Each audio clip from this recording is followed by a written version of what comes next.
Hello and welcome to another edition of the Ask Dr. Pickel show. And today's show, we are just going to dive right in with some great information on diabetes.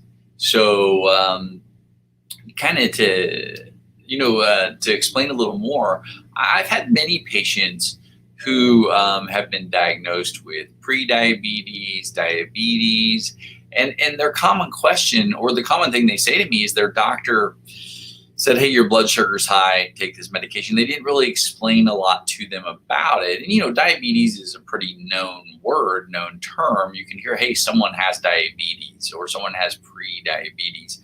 But what does that mean? And is there more to it? And is it more to it than just high blood sugar and kind of the why behind it? And what about these different types of diabetes? I mean, diabetes type 2. Well, what's type 1? What are these other? What are the differences between some of these? So I think this is very foundational information that I think can really help, because there are many people with diabetes who have been misdiagnosed, or who have been diagnosed but maybe don't know that there's more out there or more to it than what they are doing or what could be done. And they just kind of, once they get on that bus, they just keep going down that road of the typical conventional pathway when you have diabetes, not knowing that there are other options or potential things that can be done that can really be helpful and even life-changing.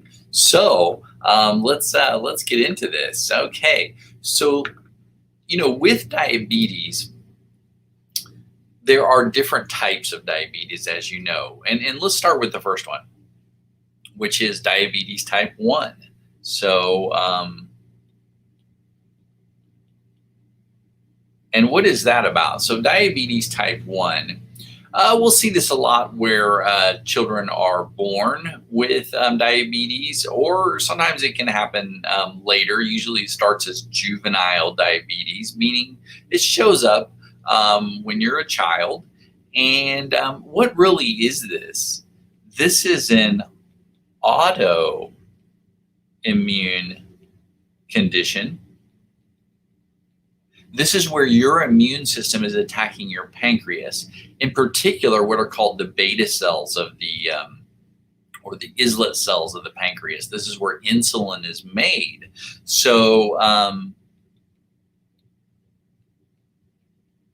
So if your immune system is attacking these cells that make insulin, you get decreased insulin production. And now when you eat, you can't, and that blood sugar goes into your bloodstream, you can't make enough insulin. Now, even to go a little more foundational, what is this stuff called insulin? And why is it so important? So insulin, think of insulin like a taxi cab. So when you eat and your food digests, and that digested food, a lot of it turns into blood sugar, not sugar. It doesn't mean you have to eat sugar to get sugar in your bloodstream. No, actually, a lot of the food we eat, whether you eat a steak or a salad or a piece of candy, all this turns into blood sugar eventually, but at a different rate of speed, the speed that it digests. Whereas if you eat a piece of candy, that's going to turn into, just blood sugar quickly. It's going to just jump right through your intestinal wall, straight into your bloodstream, and you're going to get this spike in blood sugar. Whereas if you eat something a little heavier, let's say you eat a vegetable or a meat, these things travel through your intestinal tract, your small intestine, and release blood sugar as they're digested over a period of time. So, the thing is, though, is once that blood sugar hits our bloodstream or gets through our intestinal wall, it gets into what's called basically a taxi cab called insulin.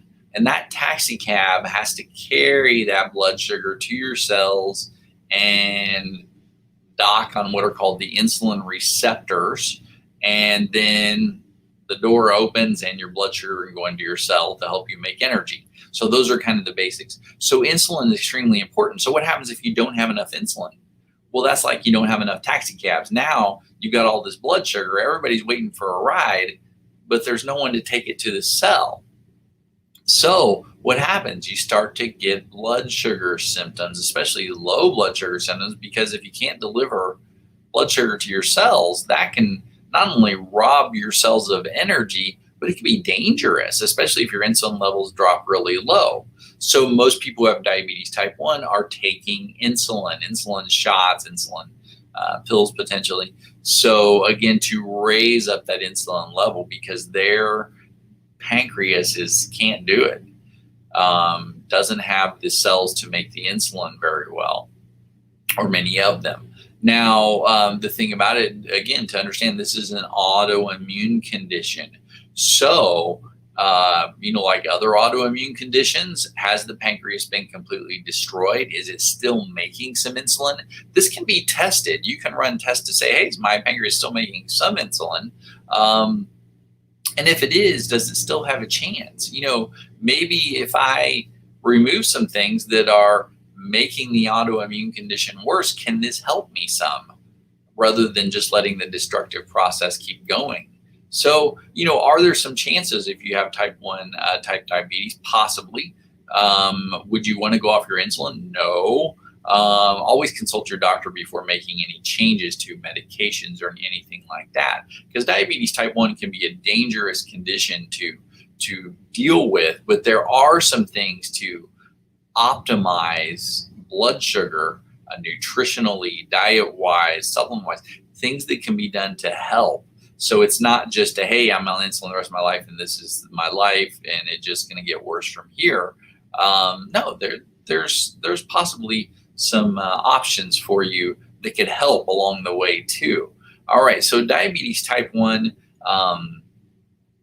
that's pretty cut and dry.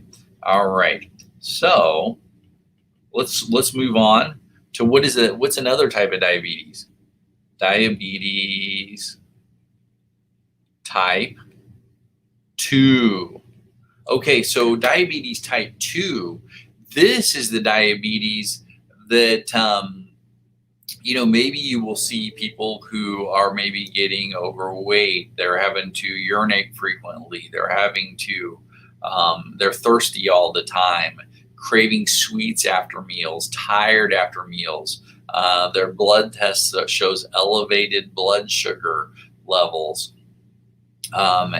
Or even their A1C test is high. This is a classical diabetes type 2. And what's happening with this type of diabetes? So basically, this is different. This is not about the pancreas not working. This is about what's called insulin resistance. So you're making insulin with this type. Your pancreas is making insulin, making those taxi cabs. The problem is you're making way too many taxi cabs. So the thing is basically if you eat, that blood sugar goes in and then you're getting a massive amount of taxi cabs carrying that blood sugar to your cells. Now, why is that occurring? It's because your cells, when you have diabetes type 2, here's your cell, and there's the nucleus of the cell. Now, the cell has little doorways on it. These are called receptors. And so insulin, with the blood sugar in there, has to come over here and it has to dock, kind of like a ship has to go into its dock. It's got a dock on that receptor, and then the door has to open. So the door opens and then blood sugar can come in. Now with diabetes type 2, the door doesn't open. The receptors shut down. Now there's reasons this can happen. This can be malfunctions of the receptors, even genetics potentially. But the biggest thing is inflammation. So insulin at high levels is inflammatory. So why would you get high insulin levels in the first place? Well, you're eating things you probably shouldn't be eating. So if I eat a piece of candy or a piece of cake, massive amounts of blood sugar enter my bloodstream at a very fast, in a very short period of time, very quickly. And so if that happens, Yeah, my body goes, hey, we got to deal with this. So we get this tidal wave of insulin. And insulin, again, when it's high, is inflammatory. It's like pouring gas on a fire. So now your cell says, hey, there's a fire. This fire is coming in. All these, that's going to make the cell on fire. That's going to be destructive to the cell. Um, so the receptors shut down, the doors close, and they lock. So now the taxi cabs are trying to deliver the blood sugar to the cell. They're saying, hey guys, open the door, let us deliver this blood sugar. And the inside of the cell is like, hey, don't come in. We can't open our doors, or else you could kill the cell and put us on fire. So again, that's kind of a really generalized way of saying all of this, but this is what causes insulin resistance. Insulin resistance, resisting insulin. Think of it that way. I'm resisting insulin.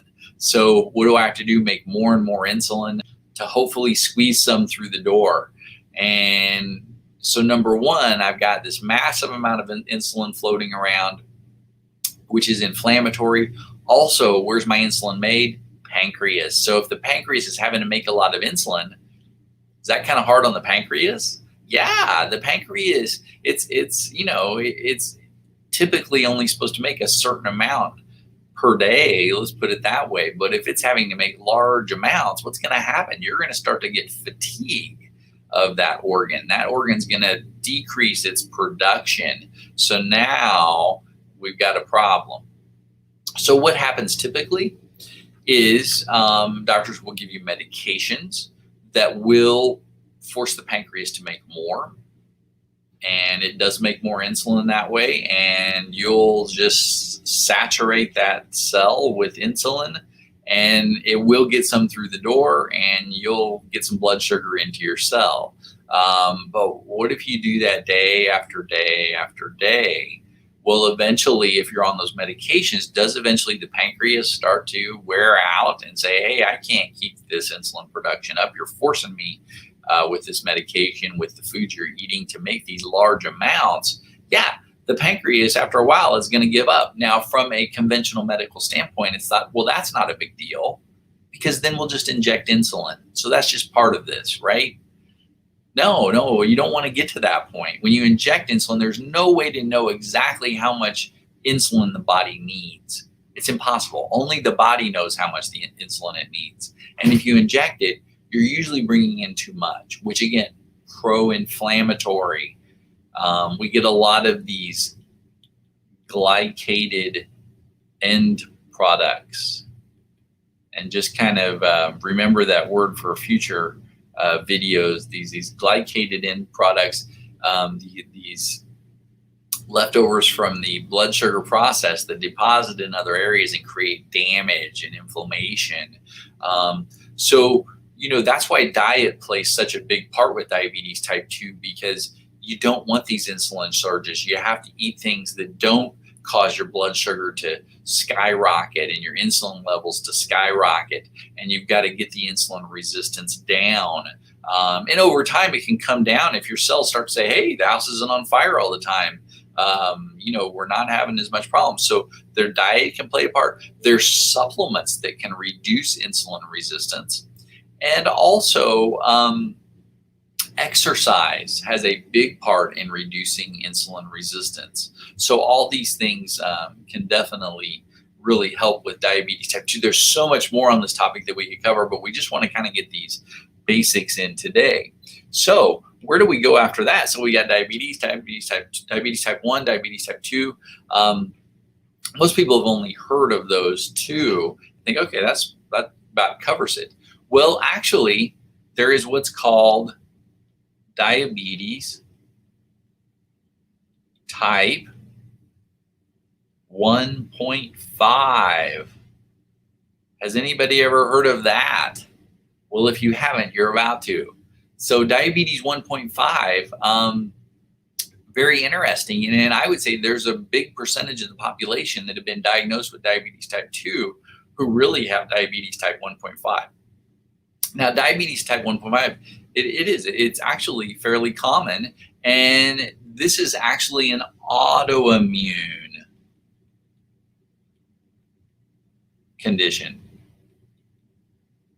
And so what does autoimmune mean? It means my immune system's attacking me. And this is where not only are we having some of those issues like you would see with diabetes type 2 with the insulin surges, but also just like in diabetes type 1, the immune system is attacking the pancreas. So we can't make as much insulin. So most people who have diabetes type 1.5 have been diagnosed as diabetes type 2. And the interesting part about this type of diabetes is it usually starts around the age of 30. So a person has had blood sugar, not really a lot of problems up till that point. And then in their 30s, they're like, gosh, now I all of a sudden have diabetes and it's just worsening. Now, the problem with patients who have type 1.5 is they don't respond to traditional care. In fact, they don't even look like a diabetic half the time. They don't look overweight.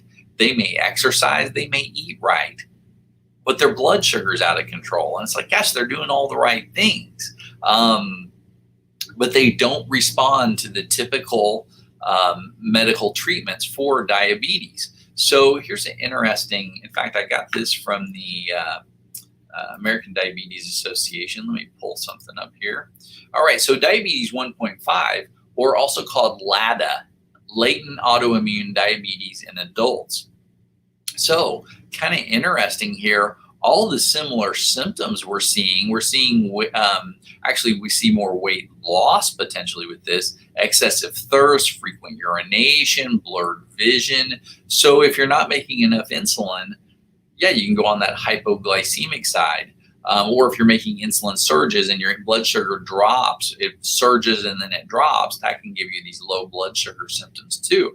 About 30 years old on average, destroys those same cells like in diabetes type 1, the islet cells of the pancreas. And, the type 2 treatments are really ineffective for this. So, kind of interesting there, this diabetes 1.5. You just don't hear a lot about it. And that's, and also, I would say commonly doctors just don't even test for it. And there are some markers, when you go to your doctor, if you want to find out if you have it, have them check, do I have GAD 65 antibodies? Do I have ZN28 antibodies? Do I have IA2 antibodies? You can ask the doctor, can you test for these to find out if I have this? Because this is a problem. And just like another autoimmune condition, you can try to manage the blood sugar side, but you have to manage the autoimmune issue. And that's where these patients will get success. That's where you'll get success with this, by managing the autoimmune side and hopefully stopping the attack on your pancreas. So, and that's where we really come into play with patients who have these types of issues. So again, latent autoimmune diabetes in adults. Kind of interesting there.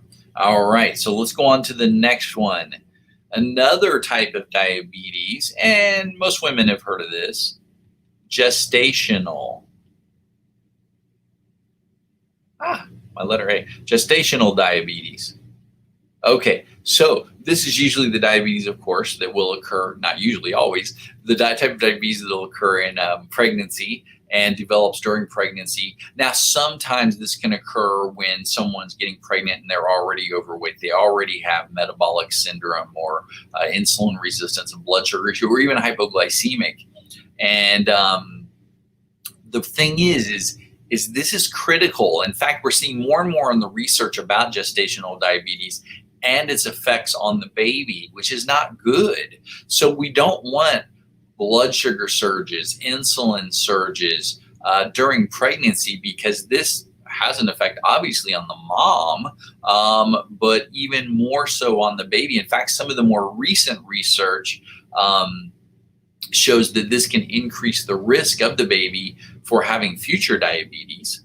And also, it's very interesting is the research really points to an increased risk of the baby having mood or psychiatric disorders when gestational diabetes occurs. So, when a woman's pregnant, I mean, eating that entire tub of ice cream, not a good idea. eating, a lot of sweet, even though those cravings are there, not a good idea. So again, this can really create these blood sugar issues that need to be under control. I'm not going to get into too many details about this, but definitely gestational diabetes, another type here.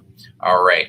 And then there are some other types that go into diabetes or that create a diabetic scenario. And actually, one of them that's mainly in the research. You won't hear a lot of doctors talk about it at this point. It's not even really an official diagnosis. It's really just in the research right now. If you read the literature, if you read the research, you'll see it mentioned a lot. And this is type 3 diabetes. What? Now there's a type 3? All right, we're getting all these different types. So how does that come into play? Well, this would be called diabetes of the brain. Not a good thing. This is associated a lot with metabolic syndrome or, elevated blood sugar levels, pre-diabetes, insulin resistance, or diabetes in itself.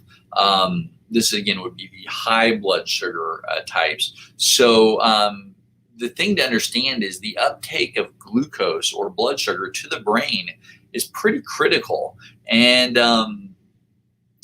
if this insulin shifts, if we get some insulin resistance and we get these insulin shifts in the brain with insulin resistance, this in the brain causes increases in these molecules called tau and amyloid plaques. And what are those associated with? Dementia, Alzheimer's. So now you'll hear, or you may hear, if you know anybody who has these types of issues, you'll start to hear about, hey, Alzheimer's or dementia are now being called type 3 diabetes, some forms, I guess you could say. Another thing that can occur is this can start to destroy the blood vessels in the brain, which is what we call now a vascular dementia. Not a good thing. This Alzheimer's, this overall condition of Alzheimer's, can be totally promoted by dysglycemia, these blood sugar swings. So type 3 diabetes, pretty important, scary stuff. This is why getting your blood sugar under control is so important. Not only just because you want to lose weight or something like that, but because it has profound effects on the body and the brain. So type 3 diabetes, another type there. All right. And then there's one you'll hear about sometimes. You won't hear about it often, and maybe many people have never heard about it. It's called diabetes insipidus. If you've heard of that, good job. All right, so diabetes insipidus isn't really diabetes. It's not really a blood sugar problem. It kind of mimics the blood sugar problem. There's two scenarios. There's basically a central type, meaning it involves the brain and nervous system, or there is a peripheral type. Now, the central type, that could be that I have a tumor on my pituitary gland, or I've had a concussion or a brain injury. And so what this does is it affects, there's a hormone made in the brain, it's called ADH, anti-diuretic hormone. So this has to do with water. Diuretic has to do with your body's ability to maintain correct water balances. So if my brain isn't making enough ADH because I've had head trauma, I've got a pituitary tumor, I've got some other issue with the brain, or the central endocrine regulators, then yeah, this can start to cause frequent urination, and this can cause excessive thirst. Those are the two main symptoms of this. Now, if you tell a doctor, hey, I've got frequent urination, excessive thirst, they're gonna think, oh, you've got diabetes. But then as they look at it, hey, the blood sugar looks fine. Why don't you come back and we'll just recheck it again in the future. Well, the other thing they should be looking for is diabetes insipidus. And there's also a peripheral type. Let's put brain here. And then the peripheral type affects the kidneys. So there could be a problem with the kidneys where this antidiuretic hormone that's supposed to talk to the kidneys and tell them when and when not to release fluids, those kidneys aren't receiving that signal properly. There's something that's affecting their ability to sense that ADH, so that antidiuretic hormone. So suddenly, they also tie into your frequent urination and your thirst also. They help to manage your electrolytes. They feed back to the brain, thirsty, not thirsty, things like that. So both of these can cause those types of symptoms. But again, this isn't really a true diabetes as in a blood sugar issue. It is more of an issue with I just talked about. All right. So, and then there is another form of diabetes that I'll see off and on. And this is called steroid-induced diabetes. So, gosh, wait a second. You're causing diabetes with steroids? Yeah, steroids have all kinds of negative effects on the body. The doctors are using these steroids to try to bring down inflammation quickly or to suppress the immune system.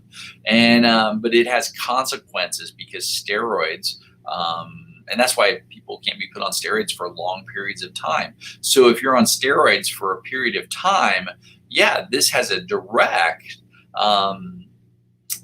effect on the signaling in your body of another thing your pancreas makes called glucagon.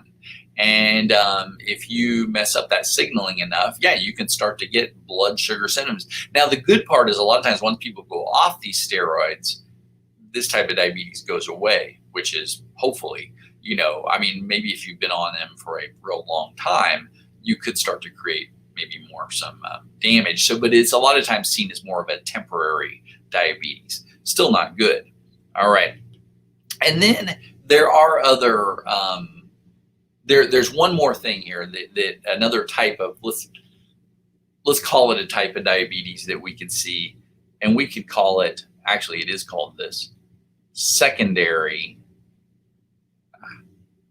diabetes. And secondary diabetes, this means it's caused by something else. It's not primary diabetes, it's secondary, meaning something else has led to this. Now, usually the most common things that will cause this are usually some sort of adrenal disease. So let's say a condition called Cushing's disease, where the adrenals are not functioning properly. This will cause cortisol levels to be extreme, and this will mess up the blood sugar and will cause a secondary diabetes. Another one can be where your pancreas has been affected somehow. And usually that would be like trauma. Let's say you got trauma to your stomach, like, maybe you're in an accident or an injury where something hit you in the stomach pretty hard and traumatized your pancreas. That could lower your production of insulin and again cause a secondary diabetes. Other diseases and autoimmune conditions can also factor into this. There's so many possibilities here. So again, we can get these blood sugar issues, blood sugar swings from things like this. So, when we discuss all these different types of diabetes, it's important to understand because, again, some people have been misdiagnosed. Some people have been put on things that maybe are making them worse when maybe they actually had something else. And this is what we find many times with cases that come in is we have to dig deeper and say, wait, is this really your problem? Even though the doctor diagnosed you with this, is this really what's going on? And if it is, then what else can be done about it? Is there something else that can help? And again, most important things with these blood sugar conditions, especially those first four, diabetes type 1, diabetes type 2, diabetes 1.5, gestational diabetes. Most important things with those are going to be diet, nutrition.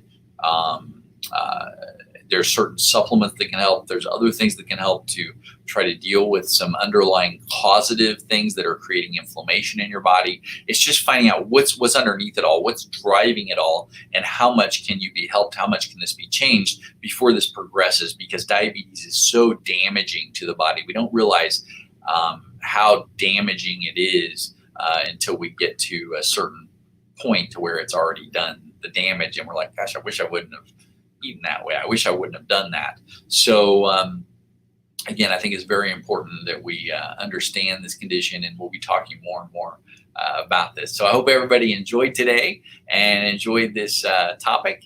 And God bless. I hope everybody has a wonderful, wonderful day.